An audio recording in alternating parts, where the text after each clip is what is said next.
So what are we going to get on October 1st when CBS hosts the vice presidential debate between J.D. Vance and Tim Walz? What will that look like?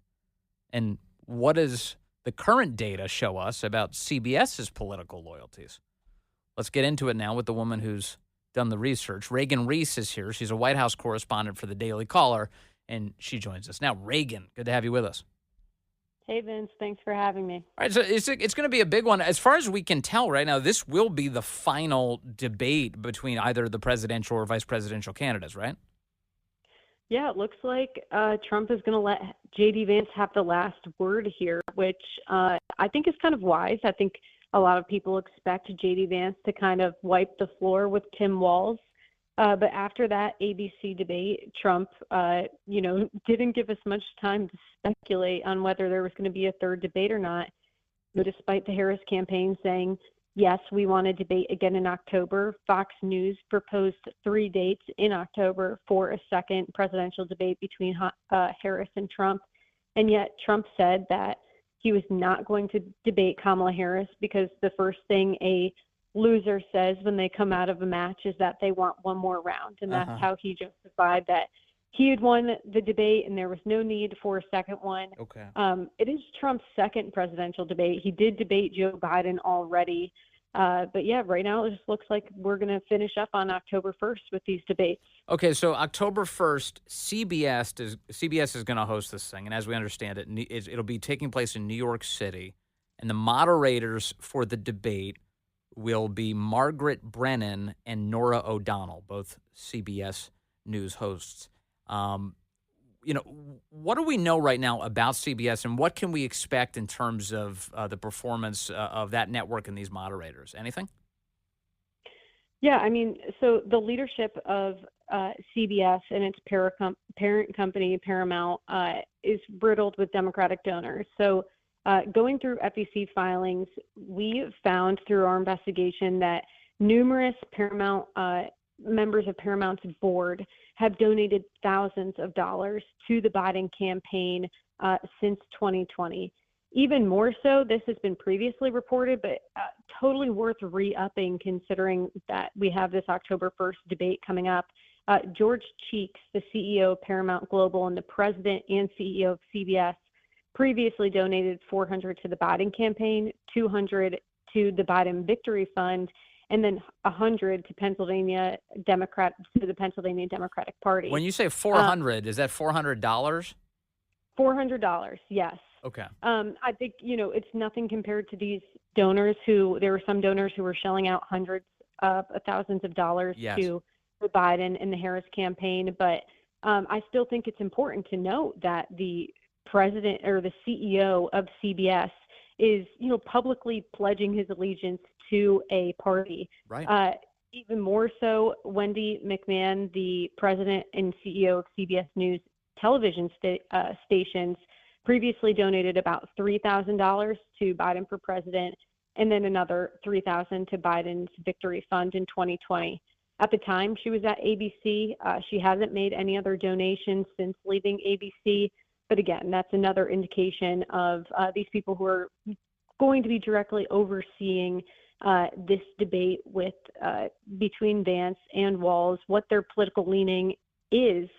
And again, there were, numerous other positions, other executives within Paramount and CBS who have made donations to the Democratic Party, to the Biden Victory Fund, to the Biden campaign since 2020, which is something that, people should be concerned about if they don't want a repeat of the ABC News debate. Yeah, and obviously, and raising it now as a way to basically warn the refs, hey, we're watching. And I noticed, when ahead of the CNN debate, that was a big deal. All the Trump people, all of the people who wanted to see Trump do well, were playing every single Jake Tapper, Dana Bash clip that you could possibly imagine ahead of this debate, going, this thing's going to be rigged. This thing is just going to be a bunch of left-wing nonsense. It's going to be 3-on-1. These guys will be helping Joe Biden get across the finish line. And then when it finally happened, they didn't. They sat back. They asked questions, and then they sat back and let the candidates fight it out. Of course, ABC didn't do that, and we found out since then that was by design, right? Yeah, I think it's interesting that the pressure got to CNN and that CNN decided to sit back, and it didn't seem to work on ABC. That the Trump camp that Trump was really railing about what he expected from the ABC debate. He expected to be, he expected some bias in that ABC debate, and yet they were still only checking President Trump and Yeah. not fact checking Kamala Harris when she was continuously lying throughout the debate. I think I respect CNN just kind of sitting back and letting the candidates talk and not inserting themselves For as the sure. fact checker. I think ABC introduces this interesting conversation of whether it's the moderator's job to be a fact checker. I think there's plenty of that on the internet, and that the American people just want to watch the two Well, candidates yeah. work through issues together. And the candidates themselves are called upon in order to fact check each other. That's what a Yeah. debate is. To say, hey, you're wrong about this, and here's why. But instead, what ABC did was put on some training wheels on the Kamala Harris's bicycle, and they still got the details wrong. So I think that's an embarrassment. It doesn't serve the public well. And so now the question before us is, what does the CBS debate look like? And you're pointing out to me that from top to bottom, it looks like all these executives, both CBS and its parent company Paramount, are big Democrat donors. Did you find any evidence that they've given to Republicans? Yeah, I love this statistic. There was through my review of the executives of Paramount and CBS, I did find one Republican donor. He's the chief technology officer at Paramount.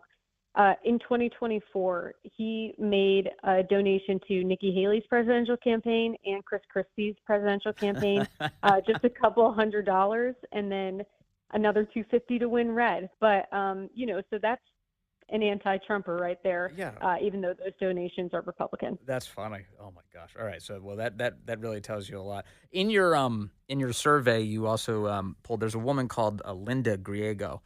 She's a member of Paramount's board of directors, and she's on the compensation and governance committees. She apparently has given more than $10,000 to the Biden Victory Fund. Now, if you're on the compensation committee for Paramount, that seems to suggest that you're kind of in charge of how much money people make working at the company, right? Yeah, I think there are multiple members actually on that compensation committee that we found that were donating. Judith McHale, also donated, but she donated quite a lot more than Linda did. She donated $47,000 to Biden's Victory Fund in May of 2023, so even more recent than Linda's 2020 donation. And she sent another $50,000 to Biden Victory Fund in 2020, and more than $150,000 to the DNC.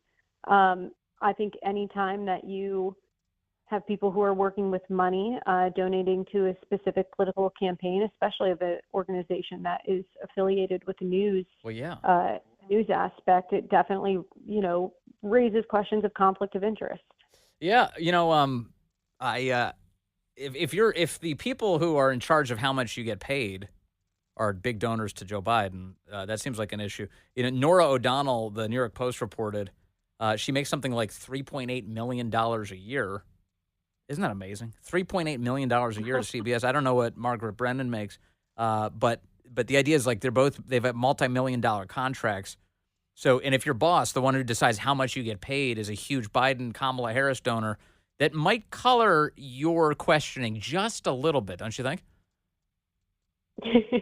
Yeah, I would never want to be in that situation. That just sounds stressful to me. I just, as a journalist, you lose a lot of freedom, and I think just your independence to think and hold administrations accountable if you feel any pressure to skew your coverage one way or another. Yeah, for sure. And of course, they'll be like, no, I'm totally independent. And, it's the same thing at ABC. They said the same thing. They're like, oh, no, we don't tell them what to do. They're totally editorial independent. We just decide how much they get paid. Sure. That makes sense. All right. Hey, Reagan Reese, thank you for digging in on this. And we'll talk to you again soon to discuss all of your excellent reporting. Thank you, Reagan.